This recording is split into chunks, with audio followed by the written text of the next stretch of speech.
What are qualified opportunity zones?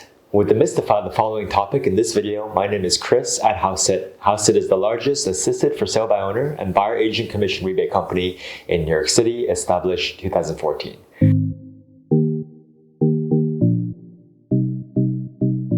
Qualified opportunity zones are census tracts in all 50 states, all U.S. territories, and Washington, D.C. that have been designated by their respective governors as low-income or economically distressed areas, and thus eligible for tax-deferred investment through qualified opportunity zone funds. As we'll discuss in the following article, investors can roll unrealized capital gains into qualified opportunity zone funds and defer taxation until the investment is sold. Furthermore, there are additional tax exemptions on the appreciation of the opportunity fund investment itself based on a sliding scale with benefits increasing as the length of the hold period increases. What is the Opportunity Zone Program? The Opportunity Zone Program was created by the Tax Cuts and Jobs Act of 2017 and allows investors to defer capital gains taxes on investments by rolling the amount of the gains into Opportunity Zone funds, which make long-term investments in businesses or real estate in designated opportunity zones. Depending on how long the investment in the Opportunity Zone Fund is held, the investor may have part or all of his or her potential capital gains from the investment be exempted from capital gains taxation. For the avoidance of doubt, it is any potential gain on the Opportunity Zone investment that may be exempted, not the original capital gains that have been rolled into the fund. The original capital gains taxation on the proceeds which were rolled into the Opportunity Fund is simply delayed versus exempted. Remember that this program was created for people with large amounts of unrealized capital gains, such as large paper wealth from startup stock that has appreciated significantly in value. A lot of these Silicon Valley millionaires and billionaires are loath to sell their stock and then have to pay capital gains tax. So this program enables them to roll their gains into this program and defer that taxation on the gains. How the tax deferment works. If an investor sells stock, real estate, or other property that has appreciated in value, he or she will normally be liable for capital gains tax on the appreciation. This can be deferred by rolling the gains into a qualified opportunity fund within 180 days of the sale. This way, the investor is able to get his or her principal back and also defer taxation on the appreciation.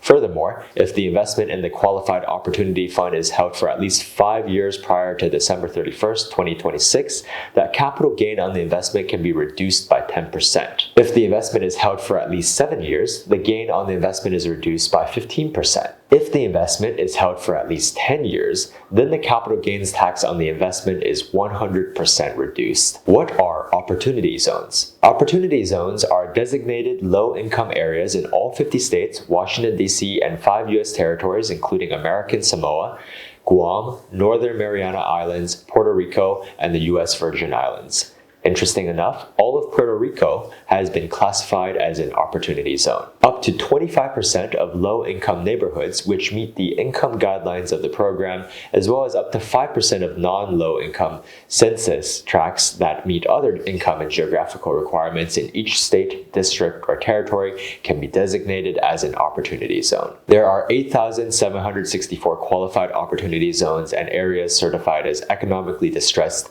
communities retain their designation for 10 years. Governors had until April 2018 to nominate census tracts in their districts to be designated as opportunity zones. They had to have the following low-income requirements per IRS Section 45D-E: a poverty rate of 20% or more, or a median family income of at most 80% of the statewide median income for census tracts in non-urban areas. Furthermore, the median family income of the tract could be no higher than 80% of the greater statewide median family income or the overall metropolitan median income if the census tract is in an urban area. A maximum of 25% of the census tracts in each jurisdiction could be nominated if they met the criteria. An additional 5% of census tracts could also qualify if they met a different set of income and geographical qualifications of A, being in a census tract that was contiguous with a designated opportunity zone, and B, having a median family income of 125% or less of the median family income of the adjacent opportunity zone. Where can I find a list of qualified opportunity zones? You can find a complete list of qualified opportunity zones by checking out Notice 2018-48 and Notice 2019-42 on the IRS website. You can find a visual representation of all census tracts that have been designated as qualified opportunity zones on the HUD website. As an interesting side note, 57% of all census tracts in the United States were considered for the Opportunity Zone program.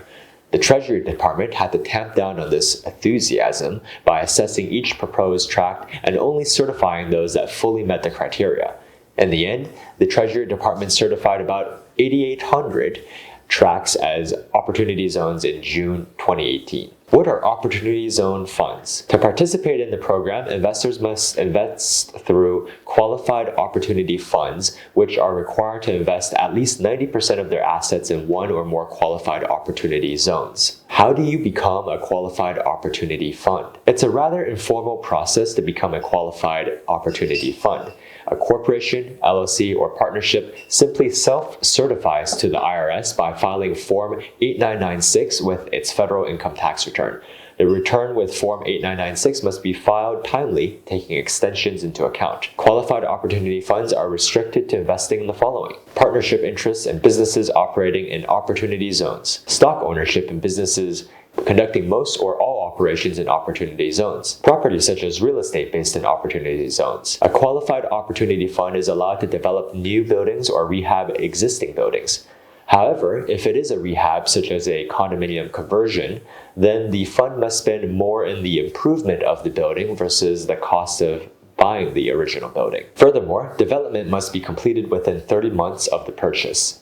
It is unclear whether pandemics will affect the time limit. Requirements to be an eligible opportunity zone business. To qualify for the program, businesses must earn at least 50% of its gross income from business activities within a qualified opportunity zone for each taxable year. There are 3 safe harbor tests that a business may use, and it's okay for a business to satisfy just one of the following tests: the 50% of hours of services received or uses test, the amounts paid for services test, the necessary tangible property and business functions test. Problems with the Opportunity Zone program. The Opportunity Zone program has unfortunately been subject to abuses, as evidenced by the fact that many upscale urban areas were also designated as opportunity zones. For example, much of downtown Indianapolis was designated as an opportunity zone, while several low-income, economically distressed neighborhoods around downtown were ignored. In another egregious example, a super yacht marina in West Palm Beach, Florida, was designated as an economically distressed opportunity zone. Congress did not include any reporting requirements in the Tax Cuts and Jobs Act of 2017,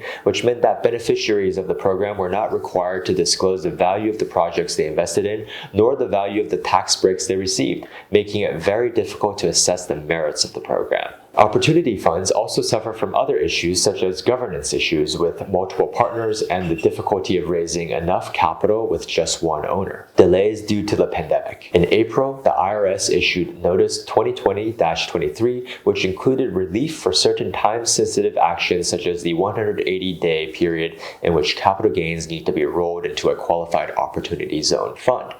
If the taxpayer's 180-day deadline fell between April 1st to July 15th, 2020, then the deadline was automatically moved up to July 15th, 2020.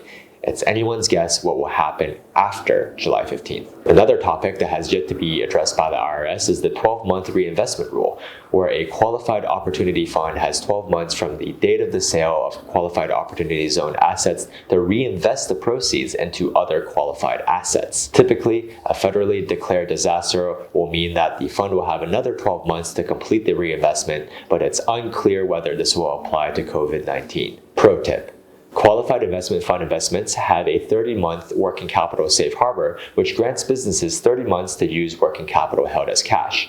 If the project is delayed due to a federally declared disaster, then the business can have another 24 months to use up the working capital. The question is, Will this be enough time given the pandemic? So there you have it. We hope you found this video helpful. If you did, please hit like or subscribe. If you have a question for us, please leave a comment below. And of course, we do come out with content on a timely basis. And if you're ever buying or selling property in the New York metro region, please shoot us a note. We can help you save up to 6% on the sell side through our assisted for sale by owner listing services and up to 2% back on the buy side through our buyer agent commission rebates. Anyway, my name is Chris, and we'll see you on the next one.